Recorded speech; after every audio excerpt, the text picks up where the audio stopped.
Off the top at noon, 3 alleged crooks booked into jail following an identity theft investigation that targeted victims of the Surfside condo collapse. The state attorney says the crime took place just weeks after the tragedy. And now we're learning of another suspect who was allegedly involved. Local 10's Parker Branton is live with the details. Parker.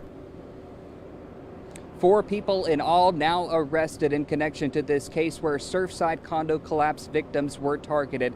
Let's get you straight to that mugshot that we just got into the newsroom of Nelson Garcia Medina. He is being accused of ID fraud and is charged in this case. Authorities say that he allegedly used a credit card to purchase a $130 pair of Jordan tennis shoes. His sister was also charged in this case. We have 4 people now in jail. 34-year-old Kimberly Michelle Johnson and 38-year-old Rodney Shote walking into jail. Cyber grave robbers did move very quickly after the collapse to grab what they could from deceased victims. Johnson, Shote, and 30-year-old Betsy Alejandro Cacho Medina all arrested after investigators say they stole the identities of several victims of the Champlain Towers South collapse.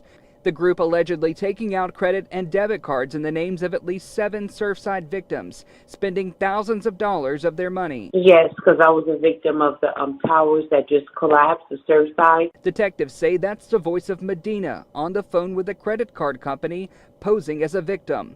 This, police say, is also her, captured on surveillance video, holding a Versace purse she bought with stolen cards and using them to buy even more items. Investigators say the group would have the cards sent to a vacant address where they used fake IDs and fake Social Security cards to rent empty apartments just for their mailboxes. Nothing about them is real. Their IDs, their cars, their residences, nothing is legitimate. These pictures showing one of the suspects taken into custody by Surfside police after months of several law enforcement agencies working to track them down. With no regard as to the sanctity of life, the victims, or their families.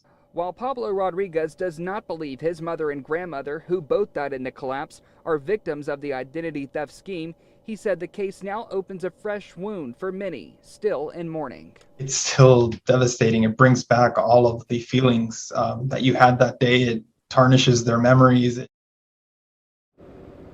All 4 of these suspects in jail at TGK. They are expected to appear in court at some point, possibly today. If they are found guilty, they could face anywhere from 15 to 30 years in prison.